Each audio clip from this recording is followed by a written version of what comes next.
السلام علیکم ورحمۃ اللہ وبرکاتہ۔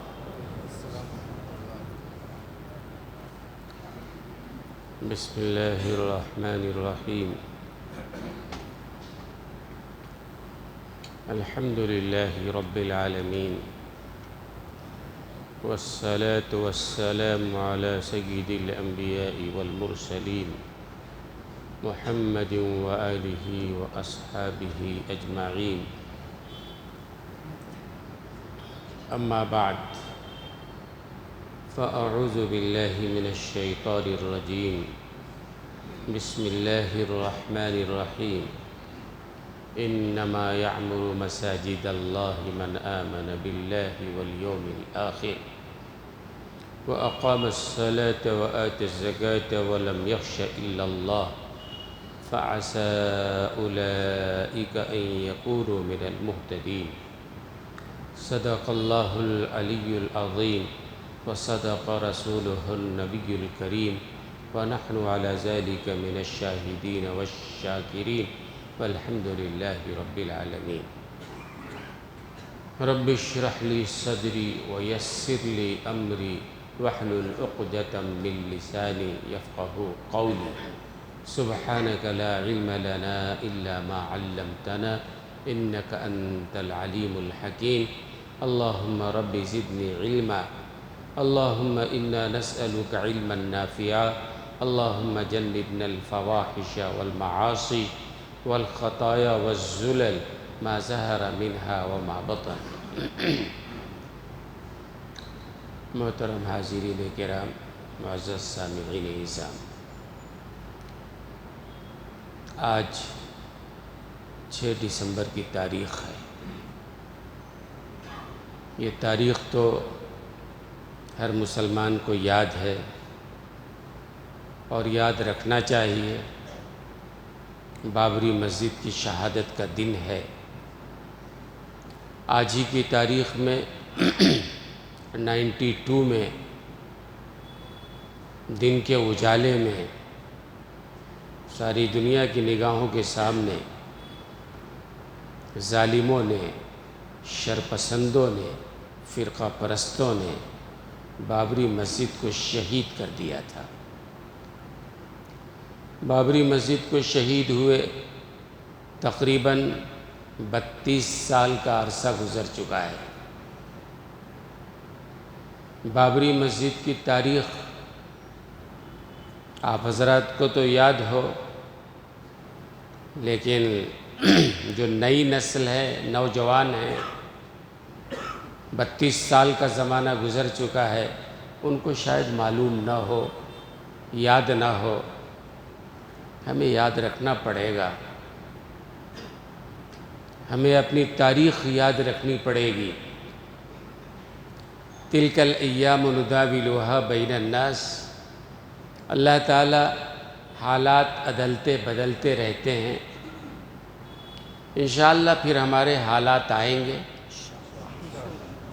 ابھی کے جو حالات ہیں آپ حضرات اچھی طرح جانتے ہیں کہ اس کا مقدمہ لڑا گیا مسلسل 70 سالوں تک۔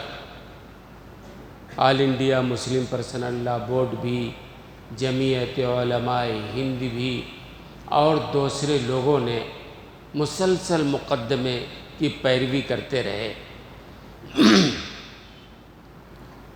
1528 عیسوی میں بابری مسجد بابر نے نہیں بنایا تھا، بلکہ بابر کے ایک وزیر میر باقی نے بنایا تھا۔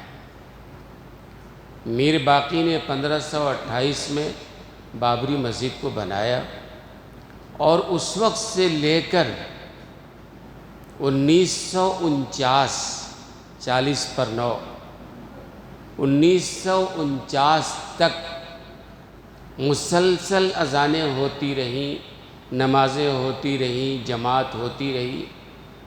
ایسا نہیں کہ مسجد ویران تھی، اذان ہو رہی تھی، نماز ہو رہی تھی، جماعت ہو رہی تھی۔ 1949 میں 22 اور 23 دسمبر کے درمیانی رات میں امام صاحب عشاء کی نماز پڑھا کے گھر گئے۔ دوسرے دن صبح کو آئے تو منبر کے پاس مورتیاں رکھی ہوئی تھیں۔ رات میں شرپسندوں نے مورتیاں رکھ دی تھیں، اور صبح کو یہ اعلان کر دیا گیا کہ یہاں پر رام خود بخود پرکٹ ہو گئے ہیں اور جائے پیدائش ہے ان کی۔ رام خود بخود نمودار ہو گئے۔ پھر اس کے بعد فوری طور پر بابری مسجد پہ تالا لگا دیا گیا۔ مسلسل 400 سال سے جو نماز ہو رہی ہے، اذان ہو رہی ہے، کسی شرپسند نے مورتی رکھ دیا اور اس کی بنیاد پر مسجد میں تالا لگا دیا گیا۔ یہاں اذان نہیں ہوگی، نماز نہیں ہوگی۔ اور پھر 1986 میں ان کو پوجا کرنے کی اجازت بھی دے دی گئی۔ خیر یہ مقدمہ چلتا رہا،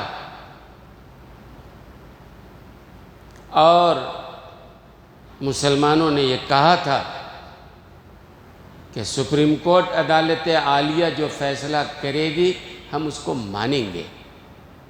ملک کی عدالت عالیہ ہے، اچھے وکلا کیے گئے، پیروی کی گئی اچھے طریقے سے۔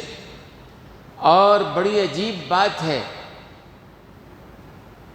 کہ جب فیصلہ آیا کورٹ کا تو جج نے یہ مانا کہ بابری مسجد کسی مندر کو توڑ کے نہیں بنائی گئی۔ غیروں کا کہنا یہ تھا کہ مندر توڑ کر بابر نے بابری مسجد بنائی ہے۔ جج نے مانا اس بات کو، یہ غلط ہے، کسی مندر کو توڑ کر مسجد نہیں بنائی گئی ہے۔ یہ بھی جج نے مانا کہ جن لوگوں نے مسجد کے اندر مورتی رکھا وہ مجرم ہیں۔ یہ بھی کورٹ نے مانا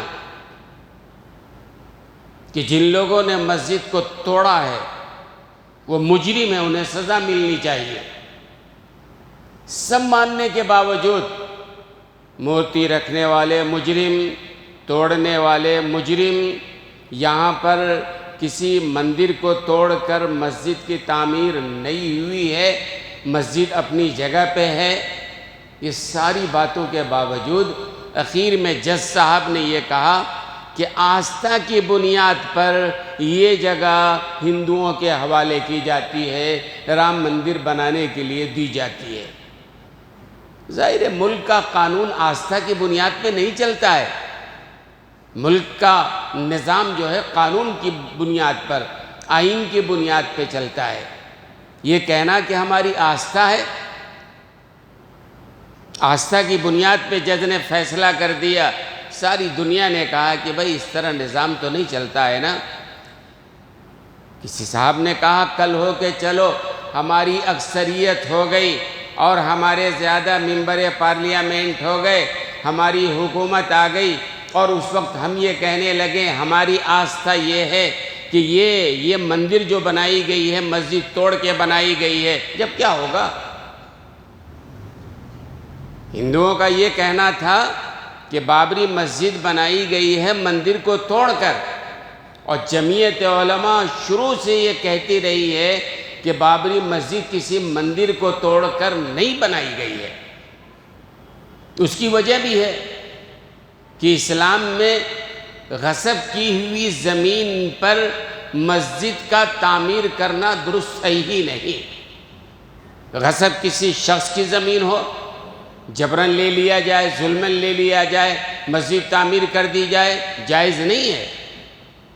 اور مندر کو توڑ کر یا کسی کی عبادت گاہ کو توڑ کر مسجد تعمیر کی جائے، اسلام کے قانون کے روح سے اجازت بالکل نہیں ہے۔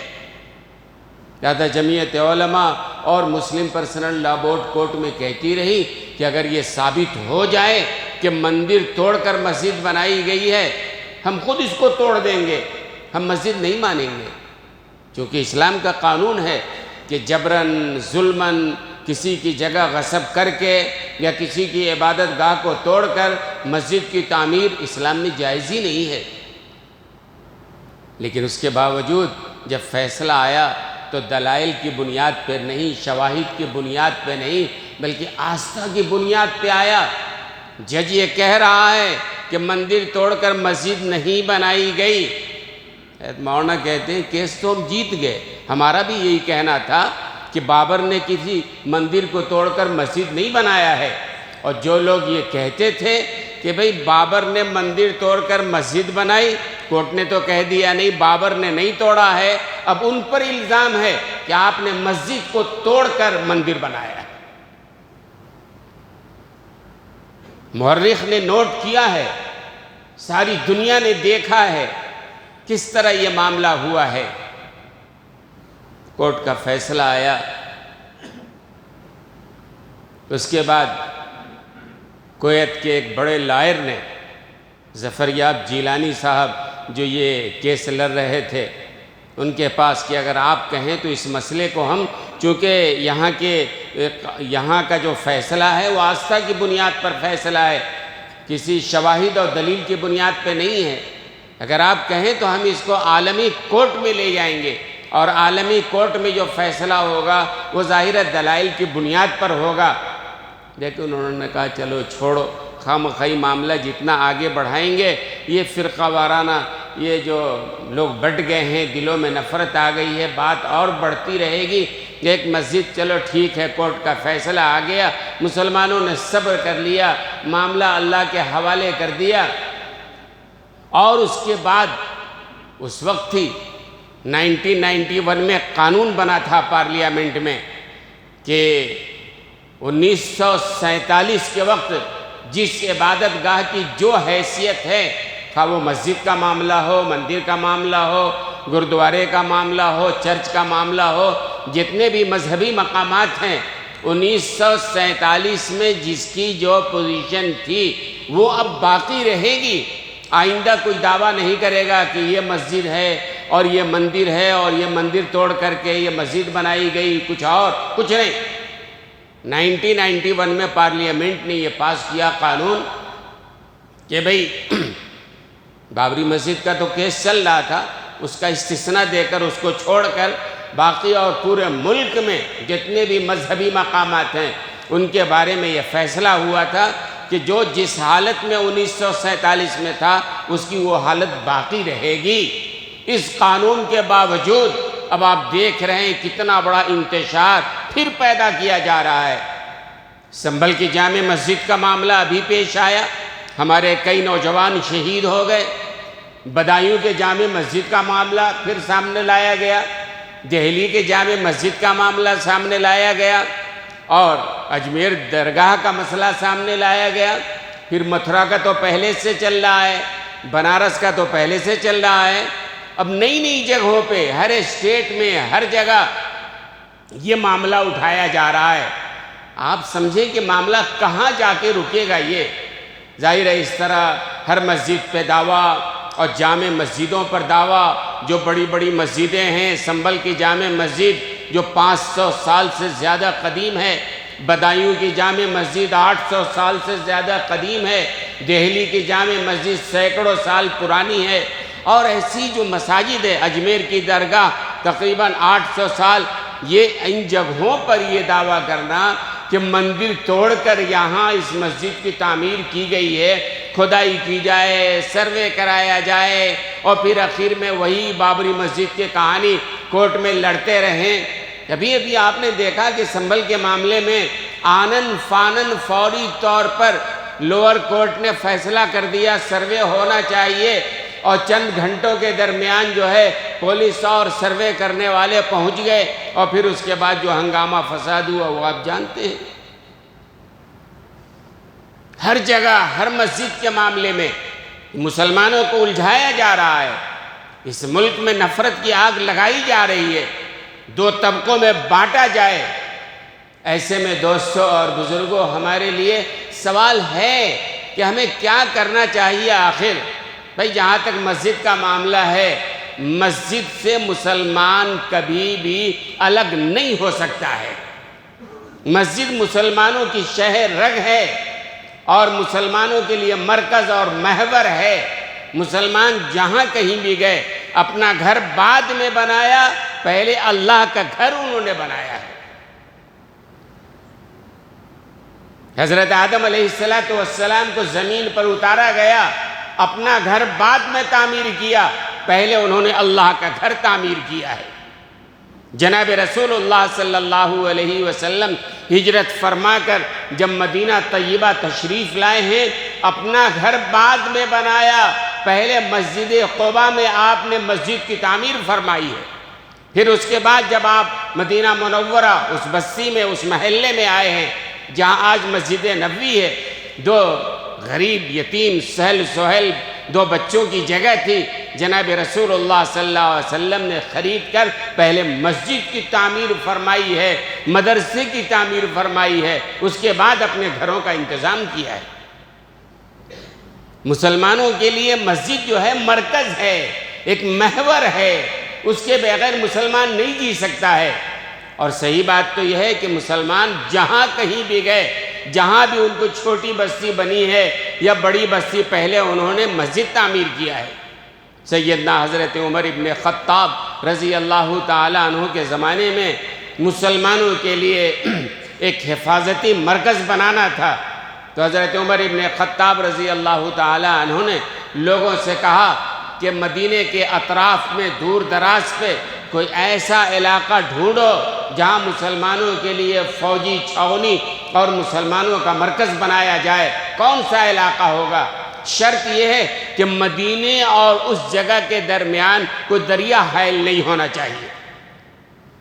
لوگوں نے غور کیا اور اس زمانے میں جو لوگ تھے اہل رائے، انہوں نے کہا اس کے لیے کوفہ مناسب جگہ ہے۔ لہذا حضرت عمر ابن خطاب نے حضرت علی رضی اللہ تعالی عنہ سے کہا کہ آپ کوفہ جائیں، اور کوفہ میں باضابطہ منصوبے کے تحت، یہ کوفہ جو شہر ہے منصوبے کے تحت بسایا گیا ہے۔ حضرت علی رضی اللہ تعالی عنہ نے پلان کے تحت، اور جب کوفے کا پلان بنا تھا تو کیسا پلان بنا؟ وہ تو خالی جگہ تھی، وہاں سب سے پہلے اس کے مرکز میں جامع مسجد کی تعمیر کے لیے جگہ مختص کی گئی۔ یہاں مسجد تعمیر ہوگی، مسلمانوں کی آبادی کے بیچوں بیچ مسجد، اس لیے کہ مسجد کے بغیر کوئی تعمیر مسلمانوں کے ذہن میں نہیں ہے۔ اور پھر مسجد کے بعد جو ہے انہوں نے یہ کہا کہ مسجد کے اطراف میں جو سادات ہیں، جو حضور اکرم صلی اللہ علیہ وسلم سے پکی نسبت رکھتے ہیں، رشتہ داری رکھتے ہیں، جو سادات ہیں، ان کے لیے گھر بنائے جائیں۔ ان کے گھر بن جانے کے بعد جو علماء فقہاء ہیں ان کے گھر بنائے جائیں۔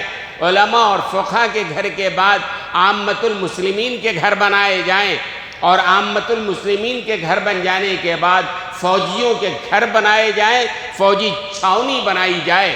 اس طرح پلان کیا گیا تھا کوفے کو۔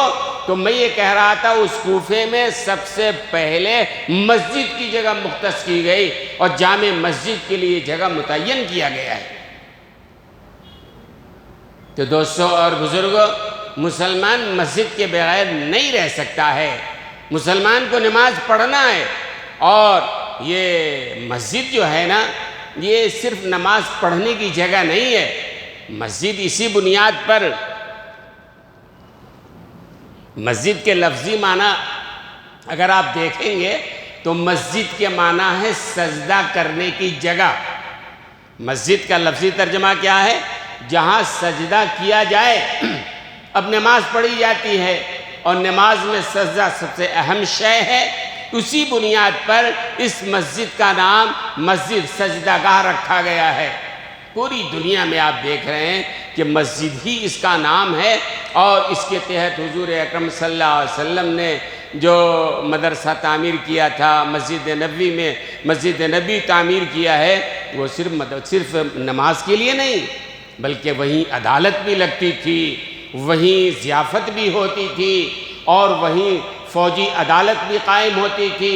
فوج وہاں تیار کی جاتی تھی، فوجوں کو وہاں سے روانہ کیا جاتا تھا، وہیں تعلیم و تعلم کا نظام بھی ہوتا تھا، وہیں واعظ و نصیحت کی مجلس بھی لگتی تھی۔ یعنی ایسا نہیں تھا کہ صرف نماز پڑھ لیا جیسے آج ہمارے ہاں ہے، نماز کے بعد اور کوئی کام نہ کیا جائے، بلکہ مسجد تو ہمارا مرکز ہے، ہر کام محلے کے لیے وہاں سے وابستہ ہونا چاہیے۔ بھئی محلے میں کتنے مسلمان ہیں، کتنے مسلمان گھروں میں کام کرنے والے لوگ ہیں، کتنے لڑکے ہیں، کتنی لڑکیاں ہیں، کن کی کیا ضرورت ہے، کون بیمار ہیں، کون غریب ہیں، مسجد سے اعانت کی جائے۔ ایک منظم نظام تھا جو مسجد نے دیا تھا، آج ہم نے اس منظم نظام کو بھلا دیا ہے۔ ہم نے سمجھا صرف نماز پڑھنے کے لیے ہے، اور چلو اگر صرف نماز کی بات بھی ہوتی اور مسلمان واقعی مسجد میں اگر پابندی سے نماز پڑھتا تو بلا شبہ اللہ کی مدد آتی۔ اور اللہ تعالیٰ کو 3 آوازیں بہت پسند ہیں، اللہ تعالیٰ کو 3 آوازیں بہت پسند ہیں۔ ایک تو آدمی لبیک اللہم لبیک احرام باندھتا ہے، حج کے لیے ہو، عمرے کے لیے ہو، لبیک کہتا ہے، یہ آواز اللہ کو بہت پسند ہے۔ لیکن اب یہ حج عمرہ بھی ایک فیشن ہو گیا ہے، حج عمرہ بھی ایک دکھاوا ہو گیا ہے، ایک تفریح کا ذریعہ بن گیا ہے۔ کتنی بار میں نے کہا ہے، علماء نے کہا، امام حرم نے کہا، اللہ کے لیے اللہ کے گھر میں آ کر تصویر کشی کا معاملہ مت کرنا۔ بہت سارے لوگ جاتے ہیں عمرے کے لیے، کعبۃ اللہ کے سامنے کھڑے ہو کر تصویر لے کر واٹس ایپ پہ ڈالتے ہیں، اپنے رشتہ داروں کو، اپنے دوستوں کو بتانے کے لیے ہم یہاں آ گئے ہیں۔ ارے آپ کے اندر ریا نہیں، ریا ہے، آپ کے اندر اخلاص نہیں ہے۔ اگر اللہ کے لیے آپ گئے ہو اگر عمرہ کرنے، حج کرنے کے لیے، تو اللہ کے گھر کے سامنے تصویر کشی ممنوع ہے۔ اللہ کے گھر کے سامنے کھڑے ہو کر آپ تصویر لے کر کے ڈال رہے ہو واٹس ایپ پہ، اس میں عورتیں بھی ہیں، اس میں مرد بھی ہیں، اب ساری دنیا دیکھ رہی ہے، تو یہ تماشا ہو گیا ہے۔ لیکن حدیث میں ہے کہ آدمی اگر اللہ کے لیے اخلاص کے ساتھ اگر لبیک اللہم لبیک کہتا ہے، اللہ کو یہ بہت بہت پسند ہے۔ ایسے ہی مجاہد جب اللہ کے راستے میں نکلتا ہے اور نعرہ تکبیر اللہ اکبر کہتا ہے، اللہ کو یہ آواز بہت پسند ہے۔ اور ایسے ہی مسجد سے جب اذان دی جاتی ہے اور اللہ اکبر کی صدا بلند ہوتی ہے، اللہ کو یہ صدا بہت ہی پسند ہے۔ اللہ اکبر، اللہ اکبر۔ حضرت بلال حبشی رضی اللہ تعالی عنہ مؤذن بارگاہ نبوی، اللہ اکبر۔ اگر آپ ڈھونڈنا چاہیں کہ بلال حبشی کے والدہ کا نام کیا ہے، اگر آپ ڈھونڈنا چاہیں کتابوں میں کہ بلال حبشی کے والد محترم کا نام کیا ہے، شاید آپ کو کتابوں میں نہ ملے۔ وجہ کیا ہے؟ بلال حبشی عام آدمی تھے، غلام تھے، غلام بن کے بکے تھے، غلامی کی زندگی گزار رہے تھے، اور نہ ان کی ماں کا کہیں نام ملے گا، نہ باپ کا، نہ خاندان کا نام ملے گا۔ لیکن جب آئے، ایمان قبول کیا، مؤذن بنے ہیں، اتنا بڑا مقام، اتنا بڑا مقام، اللہ اکبر۔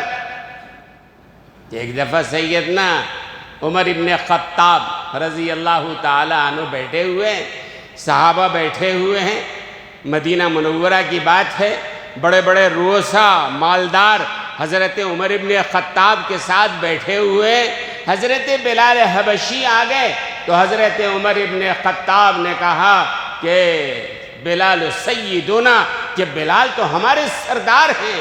لوگ کہنے لگے یہ تو غلام تھے، معمولی انسان تھے، نہ شکل و صورت کے اعتبار سے کوئی بہت اچھے ہیں اور نہ خاندان کے اعتبار سے اچھے ہیں، غلامی کی زندگی گزری ہے۔ فرمایا کہ نہیں، یہ مؤذن ہیں، یہ میرے سردار ہیں۔ تو دوستو اور بزرگوں، یہ اسلام نے اور اتنا بڑا مقام دیا کہ اللہ کے رسول معراج کے سفر پہ گئے، جنت کے سیر فرما رہے ہیں، تو آگے حضرت بلال کی آواز آ رہی ہے۔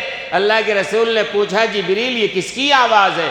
کہا یا رسول اللہ یہ بلال کی آواز ہے، اللہ نے یہ مقام عطا فرمایا ہے، دنیا میں وہ چلتے ہیں ان کی آواز یہاں جنت میں آتی ہے۔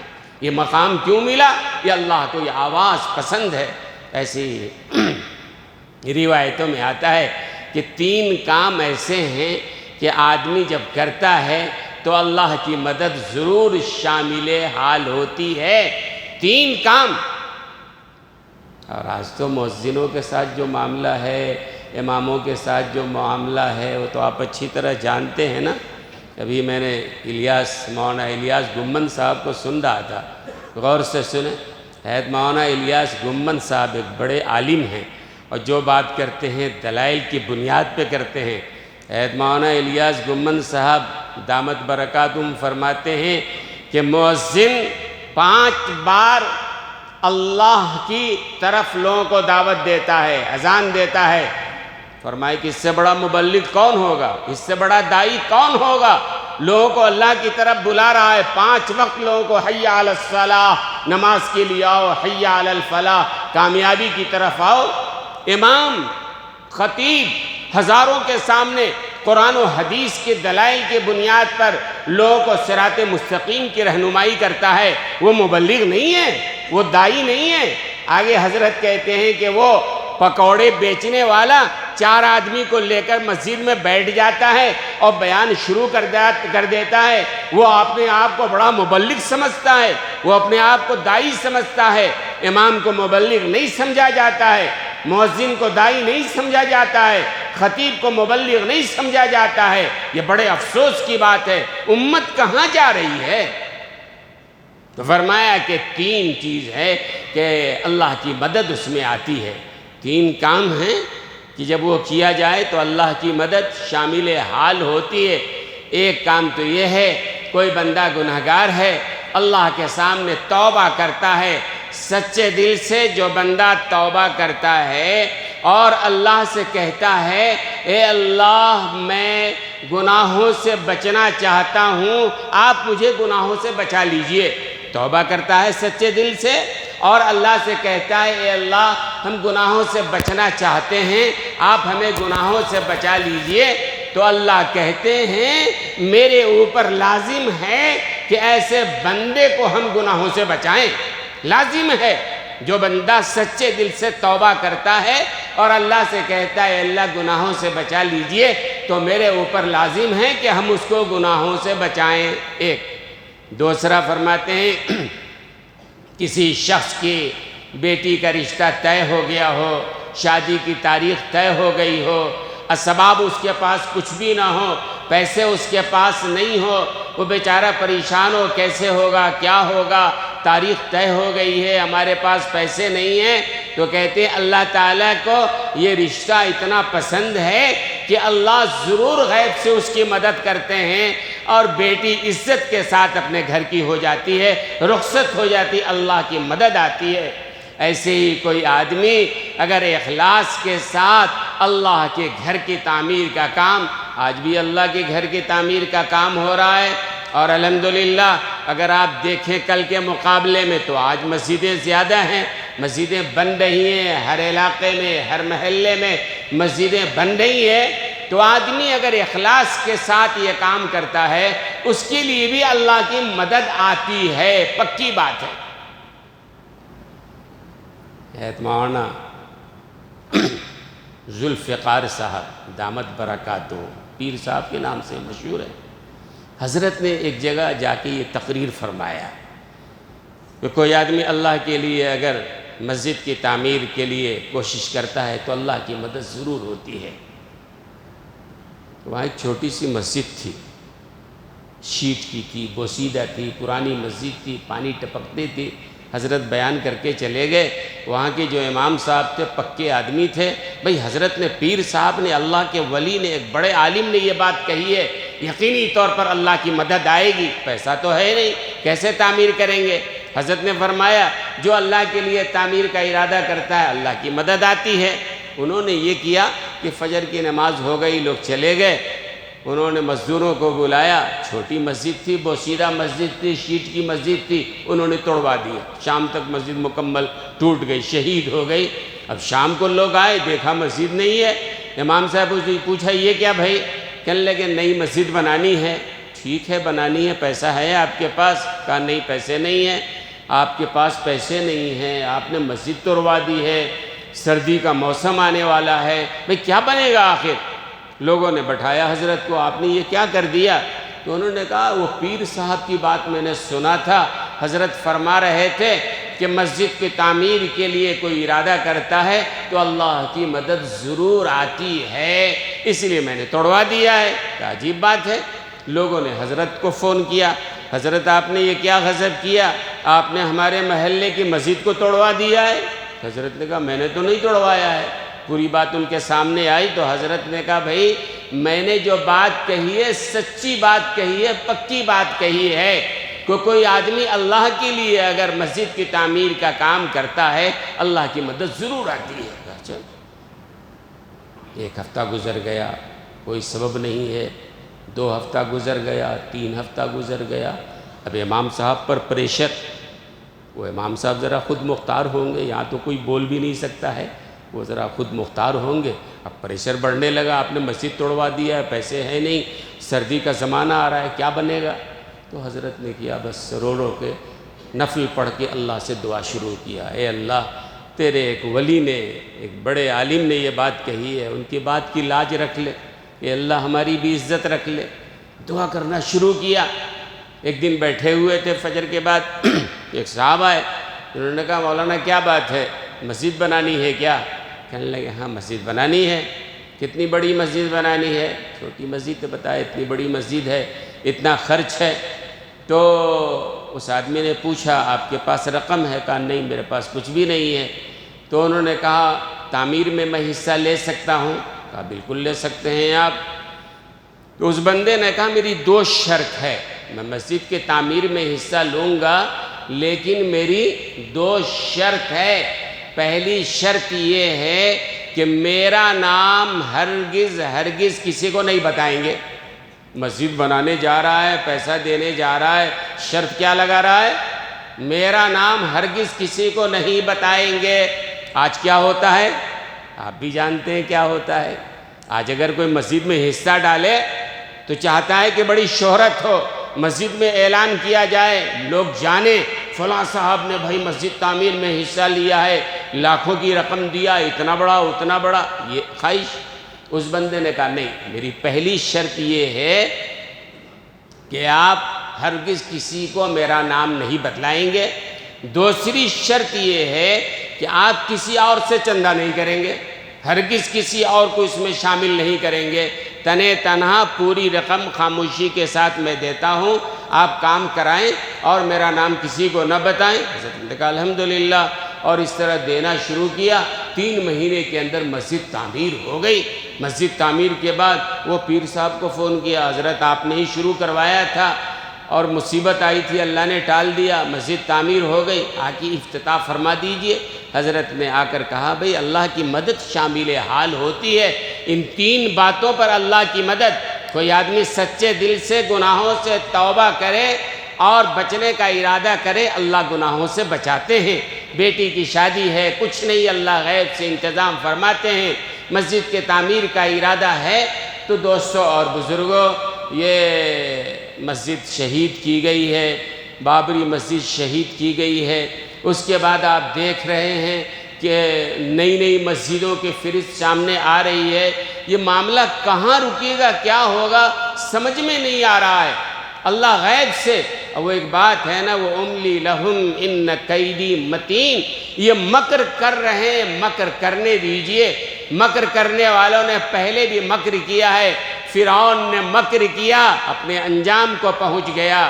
قارون نے مکر کیا، اپنے انجام کو پہنچ گیا۔ شداد نے مکر کیا، اپنے انجام کو پہنچ گیا۔ کفار مکہ نے مکر کیا، اپنے انجام کو پہنچ گئے۔ ہر جگہ ظالموں نے، فرقہ پرستوں نے، منافقوں نے مسلمانوں کے خلاف مکر کیا۔ اللہ کیا کر رہے ہیں؟ وہ املی لہم، یہ مکر کر رہے ہیں، کرنے دو۔ ان قیدی متین، میری پکڑ بڑی مضبوط ہے، اللہ کا فیصلہ انشاءاللہ آئے گا۔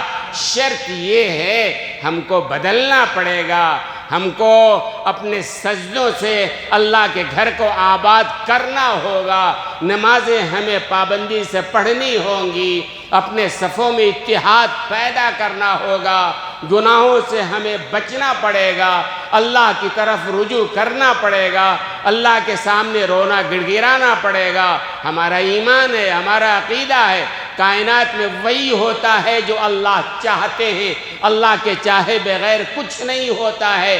یہ جو ہو رہا ہے ہمارے بدعمالیوں کی سزا ہے، ہمارے گناہوں کی سزا ہے، ہمارے نماز نہ پڑھنے کی سزا ہے، شریعت پر نہ چلنے کی سزا ہے۔ پچھلے جمعوں میں بات ہوتی رہی ہے کہ اگر ہم شریعت پر عمل کریں، دنیا کی کوئی طاقت، کتنی بڑی بھی طاقت کیوں نہ ہو، ہمیں شریعت سے ہٹا نہیں سکتی ہے، ہمیں شریعت سے روک نہیں سکتی ہے۔ ہم ہی نہ چلنا چاہیں تو پھر اللہ قانون بنا کر غیروں کو مسلط کر کے، ہمیں ذلیل کر کے ہمارے لیے مشکلات اور راستے کو بند کراتا ہے اگر ہم طے کریں۔ اس لیے دوستو اور بزرگوں، آج 6 دسمبر کی اس تاریخ کے موقع پر ایک تو ہماری نئی نسل کو اس تاریخ کو یاد رکھنا چاہیے کس طرح ہمارے ساتھ ظلم ہوا ہے، اور اللہ تعالیٰ ظالم کو کبھی بھی نہیں بخشتا ہے، یقینی طور پر اس کی سزا ہے۔ دوسری طرف یہ ہے کہ ہمیں اپنے آپ کو سنبھالنا ہے، اللہ کے لیے آپس میں لڑائی جھگڑا، آپس میں یہ برائی اور یہ شریعت کی خلاف ورزی اور فتنے فساد، ان تمام چیزوں کو چھوڑنا پڑے گا۔ آپس میں متحد ہو جائیں، مسجدوں کو آباد کرنے والے بن جائیں، شریعت پر پابندی کے ساتھ عمل کرنے والے بن جائیں۔ انشاءاللہ انشاءاللہ اللہ کا نظام ہے، اللہ کا وعدہ ہے کہ تم کو ہی غالب رکھیں گے اگر تمہارے اندر ایمان ہے۔ صحیح معنوں میں اگر ہم مومن ہو جائیں تو اللہ کا وعدہ ہے۔ تو دوستو اور بزرگوں، ہمیں اس پر عمل کرنا چاہیے۔ وآخر دعوانا الحمدللہ رب العالمین۔